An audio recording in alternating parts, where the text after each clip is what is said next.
Ambassador Zethka stood on the bridge of the diplomatic ship Times, Harmony's Voice Times, and looked at the small blue planet on the main screen.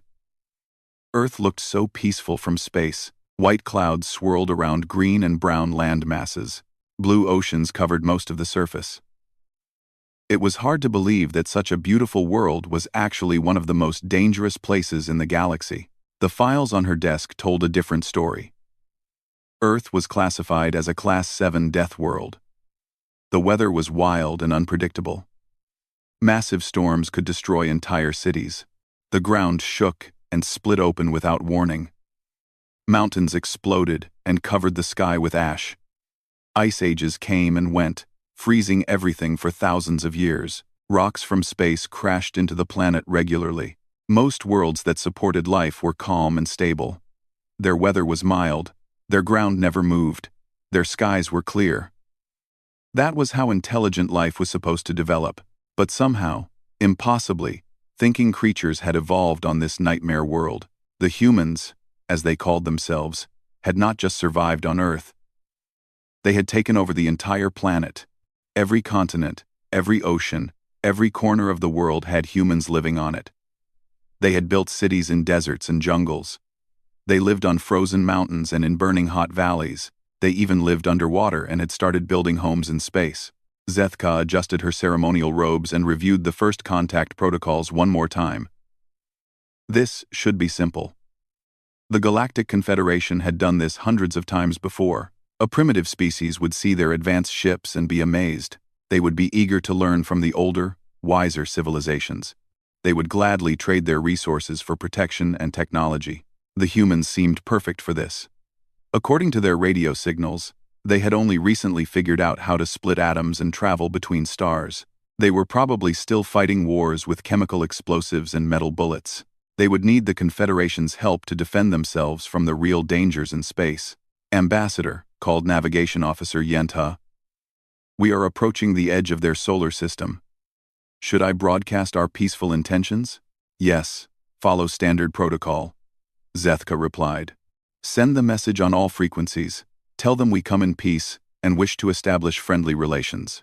Yenta's fingers danced over the control panel. The message went out in dozens of languages and mathematical formulas. It was the same message the Confederation had sent to every new species for the past 1,000 years. Message sent, Ambassador. We should receive a reply in approximately 30 minutes. Zethka nodded and walked to the observation deck. Through the clear windows, she could see the other two ships in their small fleet. The Confederation had debated sending only one ship, as was traditional, but the humans had a reputation for violence. Their own radio broadcasts showed they had fought terrible wars against each other. Better to be safe and bring a small escort. The Times Harmony's Voice Times was designed for diplomacy. Its hull was painted in the peaceful colors of the Confederation. Its weapons were hidden and minimal. The other two ships, the Times Gentle Current Times and the Times Soft Breeze Asterisk, were the same. They were meant to show that the Confederation came in peace. 20 minutes later, alarms began ringing on the bridge. Ambassador! Yenta called out, her voice high with stress. We are receiving multiple transmissions from the human homeworld. Zethka hurried back to the bridge. Multiple? How many ships are trying to contact us? That's just it, Ambassador. The signals are coming from everywhere. Not just ships, but stations throughout their solar system. They have installations on asteroids, around their star, even in the space between planets. Before Zethka could respond, the main screen flickered to life. A human face appeared, wearing what looked like a military uniform. The human had short, dark hair and serious eyes. Unknown vessels. This is Admiral Sarah Chen of the Terran Defense Force. You have entered sovereign Terran space. State your names, intentions, and destination immediately. Zethka blinked in surprise. This was not how first contact was supposed to go. The humans should have been confused and frightened. Instead, this Admiral Chen spoke like she was in complete control of the situation. I am Ambassador Zethka of the Galactic Confederation, she replied. We come seeking peaceful contact with your species. We wish to welcome you to the galactic community. Admiral Chen's expression did not change. Ambassador, You approached our system with 3 military vessels. Our sensors show you have weapons and shields. Explain why you need weapons for a peaceful mission. Military vessels? Zethka was confused. The Confederation ships were barely armed. They certainly were not military vessels. How could the humans even detect their weapons? The technology required for that was far beyond what a primitive species should possess. Admiral Chen, I assure you our intentions are peaceful. Our ships carry only minimal defensive systems for protection during long space travel. We seek only to establish diplomatic relations. The human admiral was quiet for a moment, as if listening to someone else. Then she spoke again. Very well, Ambassador. You will be escorted to our outer defense station for formal first contact procedures. Do not deviate from the flight path our ships provide. Do not power up any weapon systems. Do not scan our installations. Any aggressive action will be met with immediate response. The screen went dark. Zethka stared at the blank display, her mind racing. This was completely wrong. The humans were supposed to be primitive. They were supposed to be impressed by superior technology. Instead, they were giving orders to the Confederation, like they were in charge. Ambassador, Yenta whispered. Look at the long-range scanners. Zethka looked at the sensor display and felt her blood turn cold. Ships were approaching from all directions. Not the crude metal tubes she had expected from a primitive species, but sleek, powerful vessels that moved with deadly grace. They formed a perfect escort formation around the Confederation fleet, with overlapping fields of fire that would destroy any ship that tried to break free.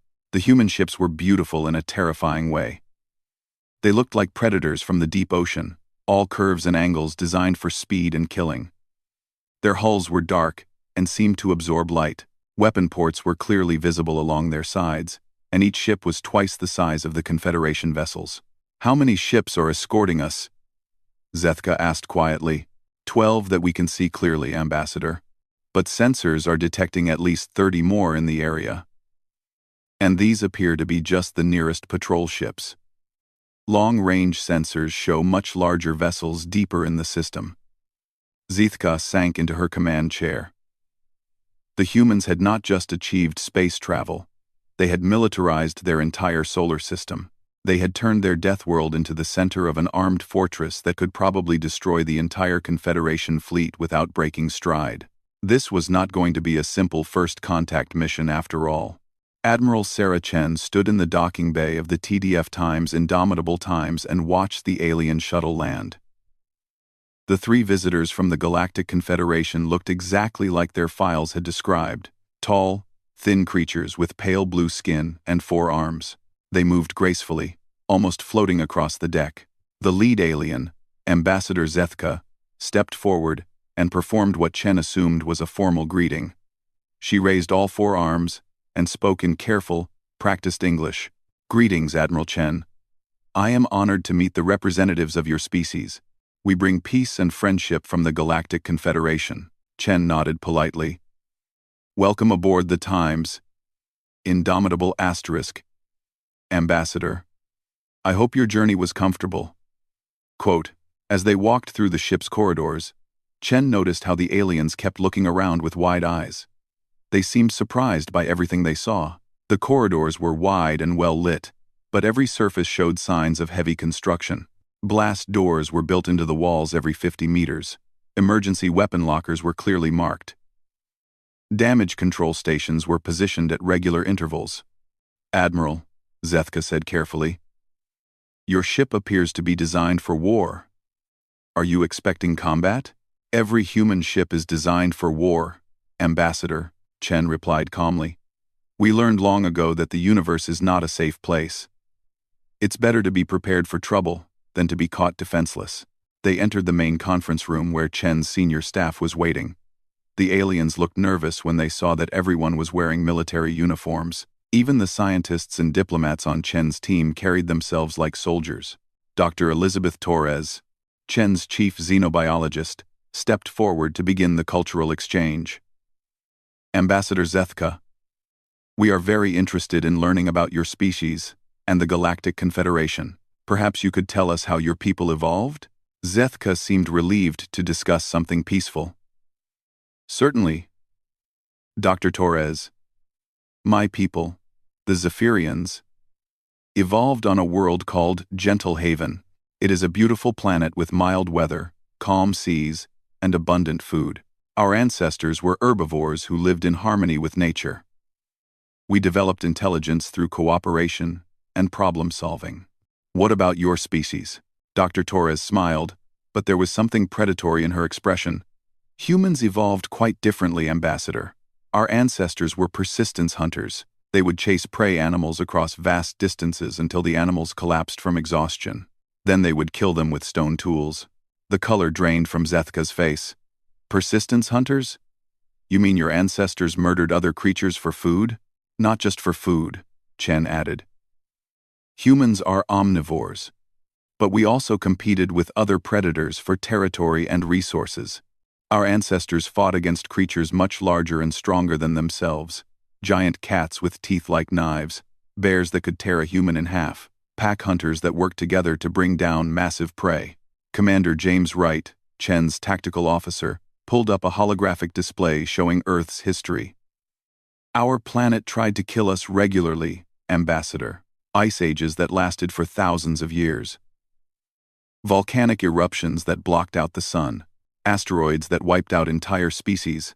Earthquakes and tsunamis that destroyed everything in their path. But surely your people learned to avoid these dangers? Asked Yenta, one of Zethka's assistants. We learned to survive them, Dr. Torres corrected. When the ice came, we learned to make fire and build shelters. When volcanoes erupted, we learned to store food and find new places to live. When the ground shook, we learned to build stronger houses. Every disaster made us tougher and more adaptable. Zethka was quiet for a long moment. Your world sounds terrifying. How did your species survive long enough to develop civilization? By becoming more dangerous than anything that tried to kill us, Chen answered simply. Humans are pack hunters, Ambassador. We work together to solve problems. When we faced a threat too big for one person to handle, we gathered more people. When we faced a problem too complex for one mind to solve, we shared knowledge. When we faced enemies too strong for simple weapons, we built better weapons. The aliens looked uncomfortable. Commander Wright continued the lesson. For most of human history, our greatest enemy was other humans. We fought wars that killed millions of people. We developed weapons that could destroy entire cities in seconds. We came very close to making our own species extinct through warfare. Then what stopped you? Zethka asked quietly. We realized that we had bigger enemies to fight, Chen replied. When we finally reached space, we found evidence of things that make human wars look like children playing games. The universe is full of creatures and forces that want to destroy all life. We decided it was better to unite against those threats than to keep fighting each other. Dr. Torres activated another display showing human space installations. Now we work together to protect not just Earth, but any form of life that deserves to exist. Our military exists to defend the defenseless and destroy anything that threatens peaceful civilizations. Zethka studied the display with growing alarm. It showed massive space stations armed with weapons that could crack planets, fleets of warships that could move across star systems in days, sensor networks that could detect threats from hundreds of light years away. You have turned your entire solar system into a fortress, she whispered. Yes, Chen confirmed. Because we know what's out there, Ambassador. We've detected the signals. The devourers of the void. The machine hegemony. The psychic plague. We know about the creatures that your Confederation tries to contain behind barriers and quarantine zones. The aliens exchanged worried glances. How do you know about those threats? Our intelligence networks are supposed to be secure. Commander Wright smiled grimly. Human intelligence gathering is very thorough, Ambassador. We've been monitoring galactic communications for decades. We know about every major threat in this part of the galaxy. We also know that your containment strategies are failing. That's impossible, Zethka protested. The barriers have held for centuries. The threats are under control. With respect, Ambassador, that's not true, Dr. Torres said gently. Our deep space sensors show breach signatures in 17 different containment zones. Whatever you're fighting out there is getting stronger. Your barriers won't hold much longer. Admiral Chen leaned forward. That's why we've been building our fleet, Ambassador. Not to conquer anyone, but to fight the real enemies, the ones that want to destroy everything living in the universe. Zethka felt a chill run through her body. You're saying that you've been preparing for war against cosmic-level threats? But you've only had space travel for a few decades. Ambassador, Chen said quietly. When you live on a death world, you learn to prepare for the worst possible scenarios. And in our experience, the worst-case scenario usually happens eventually. The conference room fell silent. The aliens stared at the humans with a mixture of fear and awe. These weren't primitive savages who needed protection. These were apex predators who had turned their entire civilization into a weapon aimed at the darkness between the stars. Finally, Zethka found her voice. Admiral Chen, what exactly are you proposing? Chen's smile was cold and determined. We're proposing to save the galaxy, Ambassador, whether the Confederation wants us to or not. The neutral space station times Haven's rest times floated in the empty space between Earth and the nearest star. It had been built quickly, using both human and Confederation technology. The meeting room was designed to make everyone feel comfortable, with soft lighting and peaceful decorations from a dozen different worlds. Ambassador Zethka sat across from Secretary General Maria Santos of the United Nations. Between them was a long table covered with data tablets, star charts, and trade agreements. The formal negotiations had been going on for 3 days, and Zethka was growing frustrated. Secretary General Santos, she said, trying to keep her voice calm. I believe there may be some confusion about what the Galactic Confederation is offering your species. Santos, a middle-aged woman with silver hair and sharp eyes, leaned back in her chair. Please, explain it again, Ambassador. I want to make sure we understand perfectly. Zethka activated a holographic display showing the local section of the galaxy. The Confederation offers protection, advanced technology, and membership in our peaceful alliance. In exchange, Earth would provide resources and agree to follow galactic law. This is how we have brought peace to over 3,000 worlds. Protection from what, exactly? Santos asked. The question caught Zethka off guard. It was not something primitive species usually asked. They were normally so impressed by space travel and advanced technology that they didn't question the details. From the various threats that exist in space, of course, Zethka replied. Pirates, hostile aliens, natural disasters, cosmic phenomena. The galaxy can be dangerous for species that try to explore it alone.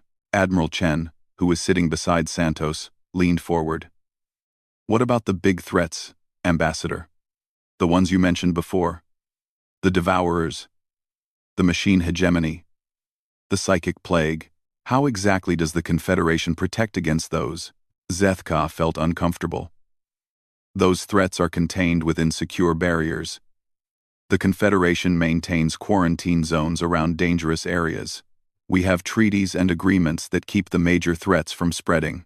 Containment, Santos repeated slowly. You're not actually fighting these things. You're just trying to keep them locked up. It's the most practical solution, Zethka defended. Direct military action against such powerful forces would be costly and dangerous. The containment strategy has maintained peace for centuries. Admiral Chen and Santos exchanged a look. Chen opened a data tablet and began reading.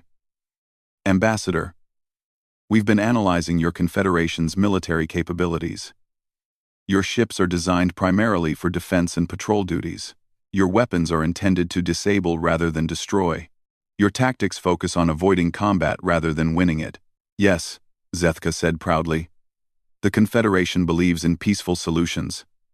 We fight only when absolutely necessary, and even then, we try to minimize casualties. How often do you win? Santos asked quietly. The question hung in the air like a bomb. Zethka opened her mouth to answer, then closed it again. She looked at her advisors, but they all avoided her eyes. I'm not sure what you mean, she said finally. When you absolutely have to fight, Admiral Chen clarified. How often do you actually win the battle? Not just survive it, not just drive the enemy away for a while, but completely defeat them so they can't threaten anyone ever again. Zethka felt a cold knot forming in her stomach. The Confederation's military exists to protect our members, not to wage aggressive wars of conquest. That's not what I asked, Santos said gently but firmly. I asked how often you win. The silence stretched on. Finally, Admiral Vorthek, the Confederation's military advisor, spoke up. His voice was defensive and angry. The human approach to warfare is primitive and brutal, he snapped. You see everything as a problem to be solved through violence. The Confederation has evolved beyond such thinking. We have created a peaceful galaxy through diplomacy and cooperation. Admiral Chen raised an eyebrow. A peaceful galaxy? Ambassador, there are currently active wars on 17 worlds within your territory. 15 different pirate groups are raiding trade routes. 3 separate slave trading operations are buying and selling people across 11 star systems. Your own files show that none of these problems have been solved in the past 50 years. Those are small, localized issues, Vorthek protested. Nothing that threatens the stability of galactic civilization. Small? Santos asked. Admiral, could you show him the numbers? Chen activated her own holographic display. According to your own reports, Admiral Vorthek, approximately 2 million sentient beings die every year from violence within Confederation space. Another 5 million live in slavery. 12 million more live under the rule of dictators who use fear and brutality to control their people. Vorthek's face darkened. Those numbers are classified Confederation intelligence. How did you obtain them? The same way we obtained the locations of your quarantine zones, your fleet positions, your defensive strategies, and your complete battle plans for dealing with major threats, Chen replied calmly. Human intelligence gathering is quite effective. Zethka felt the blood drain from her face. You've been spying on us? But we came here in good faith, and we appreciate that, Ambassador, Santos said. But we needed to understand exactly what kind of galaxy we were being invited to join. What we found was disappointing. Admiral Vorthek stood up abruptly, his chair scraping across the floor. This is intolerable. You primitive barbarians dare to judge our civilization? We have maintained peace and order for thousands of years while your species was still throwing rocks at each other. The temperature in the room seemed to drop 10 degrees. Admiral Chen's expression didn't change, but something cold and dangerous flickered behind her eyes. Admiral Vorthek, she said very quietly, I would suggest you choose your next words very carefully, but Vorthek was too angry to listen. You want to see our military capabilities?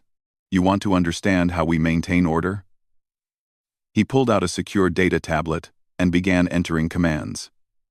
I'll show you exactly how powerful the Confederation really is.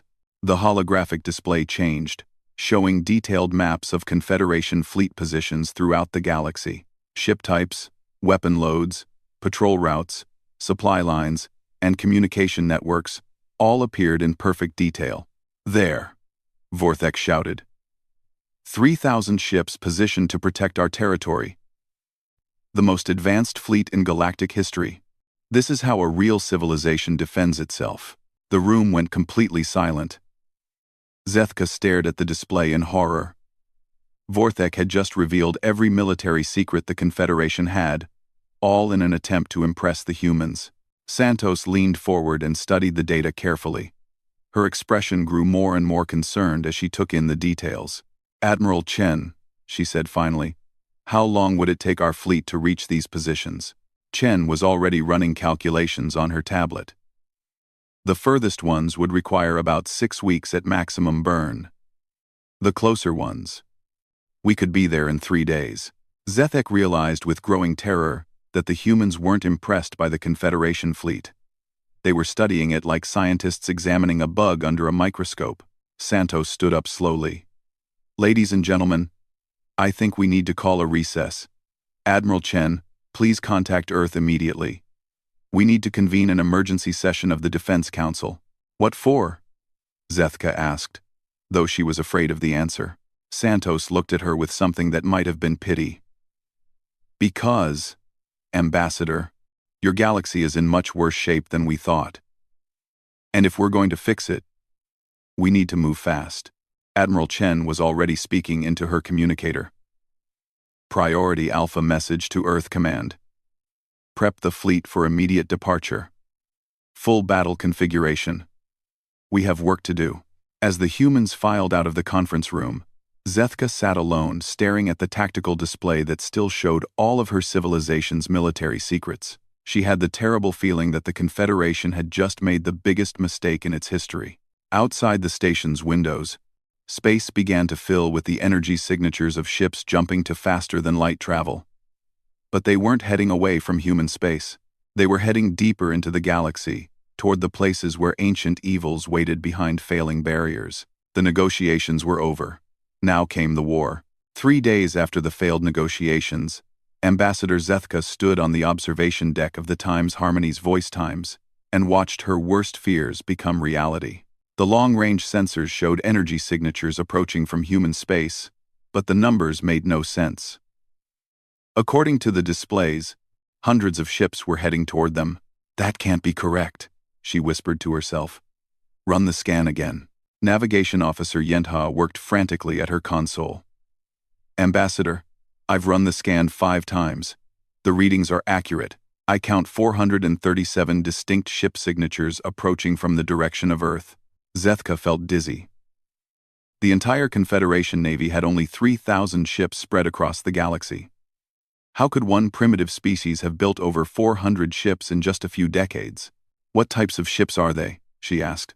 That's the problem, Ambassador, Yentha replied nervously. They don't match any known ship classifications. Some of them are larger than our biggest battle cruisers. Others are small and fast, moving in coordinated groups.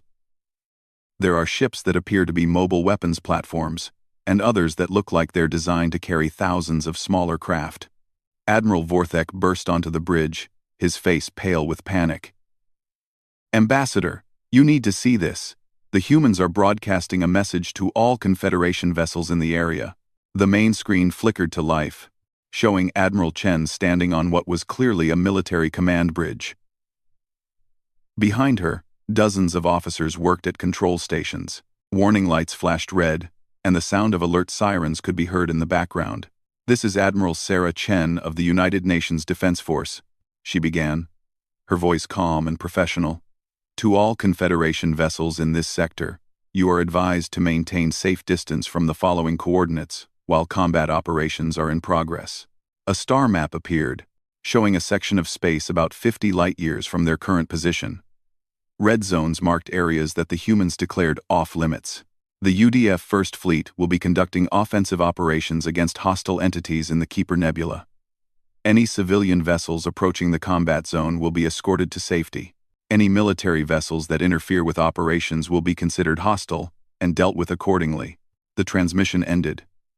Zethka stared at the blank screen in shock. The Keeper Nebula was one of the oldest and most secure containment zones in Confederation space. The barriers around it had held for over 800 years. Whatever was trapped inside had been dormant for so long that most people had forgotten it even existed. Why would they attack the Keeper Nebula? She asked. There's nothing there but empty space and old barriers. Admiral Vorthek was studying his tactical displays with growing horror. Ambassador, you don't understand. The Keeper Nebula isn't empty. It's where we contained the first devourer of the void that we ever encountered. The barriers don't keep empty space locked up. They keep that thing from getting out. Before Zethka could respond, her communications officer called out urgently. Ambassador, we're receiving a direct transmission from the human flagship. Admiral Chen wants to speak with you personally. The main screen activated again. This time, Admiral Chen was sitting in what looked like a private office. The red alert lights were gone, and she seemed much more relaxed. Ambassador Zethka, she said with a slight smile. I hope we didn't alarm you with our fleet movement.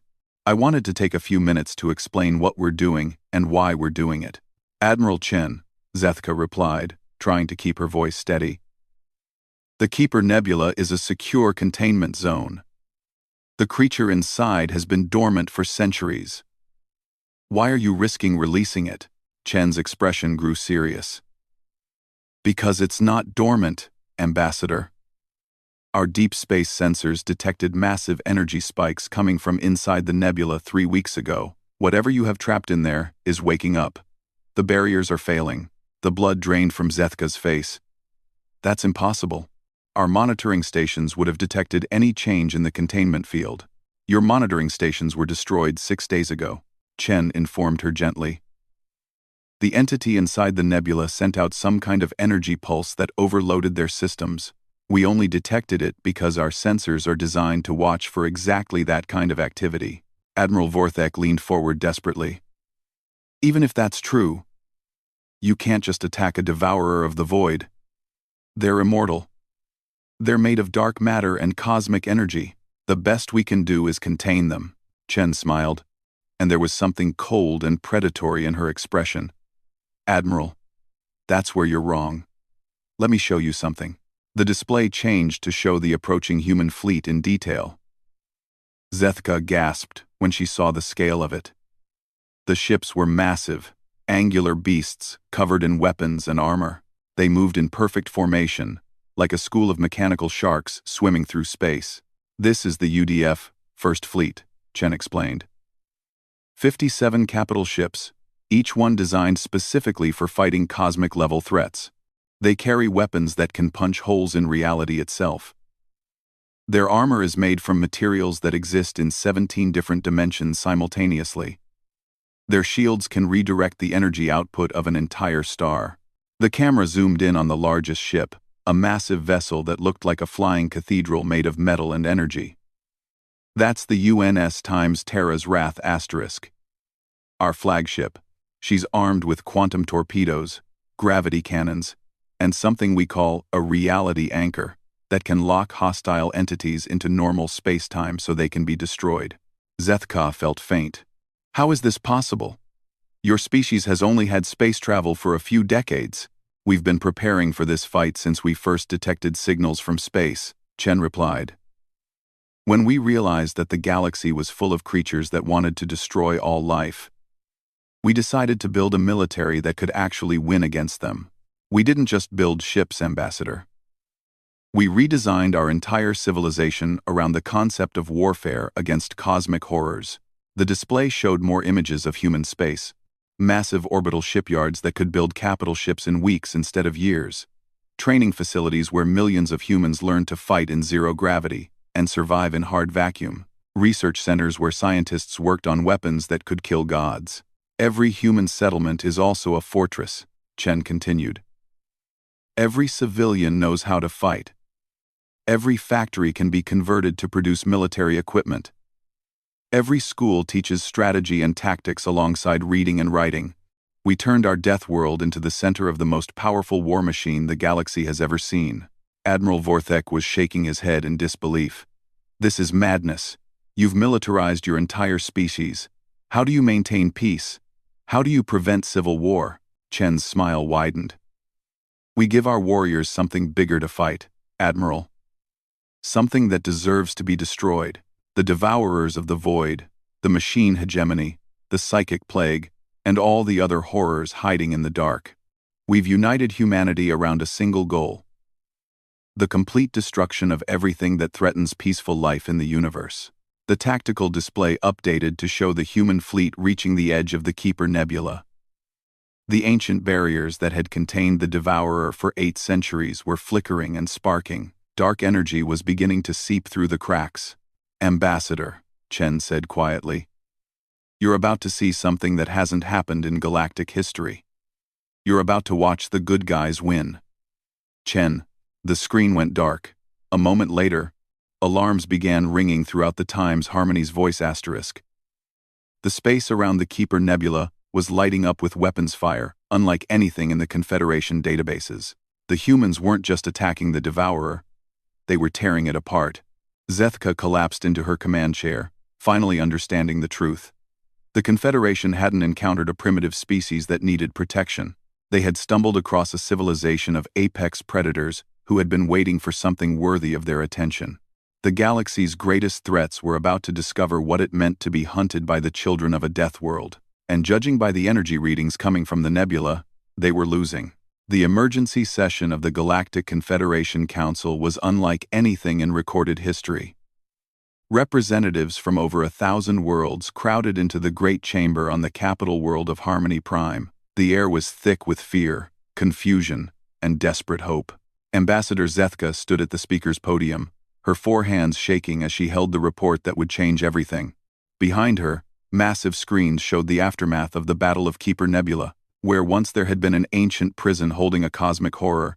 Now there was only empty space and the wreckage of barriers that had failed.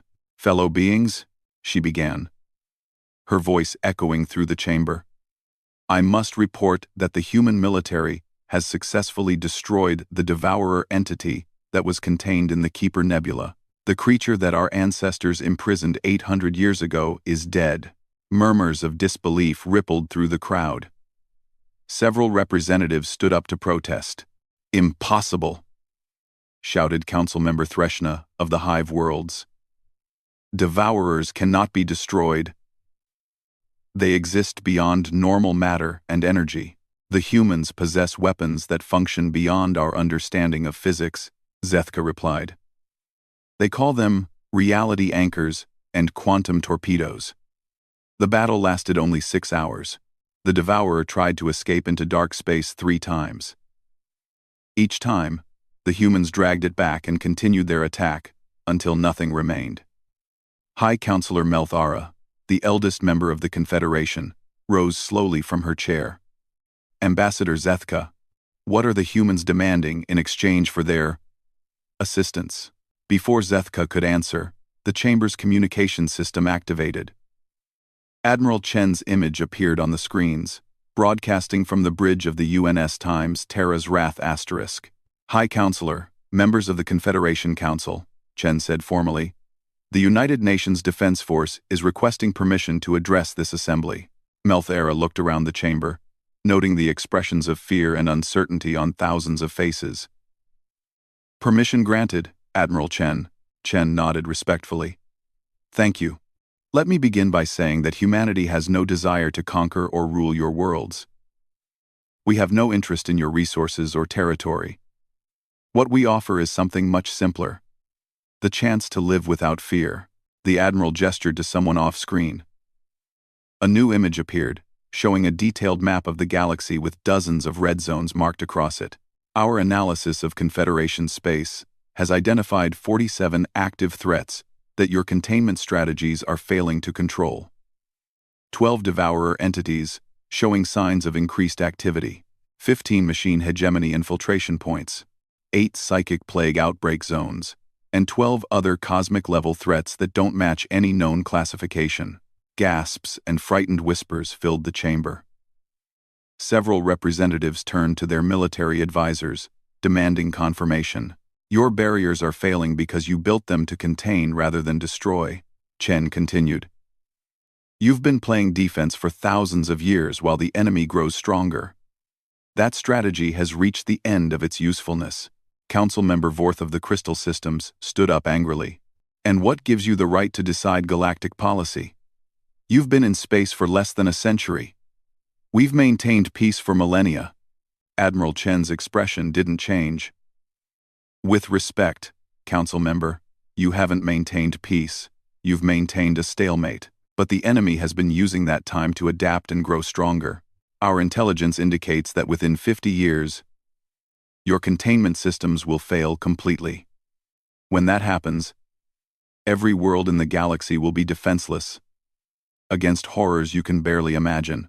High Counselor Melthara leaned forward. "What are you proposing, Admiral?" "Joint military operations against all identified threats," Chen replied without hesitation. "Human forces will take point on offensive operations. Confederation fleets will provide support and handle evacuation of civilian populations. We estimate 18 months to clear all known threats from this section of the galaxy." The chamber erupted in chaos. Representatives shouted over each other, some demanding to know why humans thought they could succeed where the Confederation had failed, others asking what the cost would be. Council member Threshna's voice cut through the noise. Admiral Chen, even if your weapons can destroy these entities, what makes you think you can find them all? Some of these threats have been hidden for thousands of years. Chen smiled, and for the first time, it was a warm, reassuring expression. Council member, humans are very good at hunting, and we've been tracking all of these threats for the past 20 years. The screens changed again, showing a three-dimensional map of known space. Red dots marked the locations of every contained threat, but now there were also yellow dots showing previously unknown dangers. Our deep space sensor network has been operational since we achieved interstellar travel, Chen explained. We've mapped every energy signature, every disturbance, every anomaly in this entire region. We know where they are, how strong they are, and how to kill them. Ambassador Zethka found her voice. Admiral, what do you want in return for this assistance? Nothing from your governments, Chen replied. But we do have 3 requirements. First, any species that wants our protection must agree to never again attempt to contain cosmic threats. When we find them, we destroy them completely. No more prisons, no more barriers, no more hoping they'll stay asleep forever. Murmurs of agreement came from several parts of the chamber. The old strategy had clearly failed. Second, we require access to all Confederation intelligence regarding these threats. No more secrets, no more classified files. If we're going to protect the galaxy, we need to know everything about what we're fighting. High Counselor Melthera nodded slowly. And the third requirement? Chen's expression grew serious. We require that every member species of the Confederation establish their own defense forces. Real military units.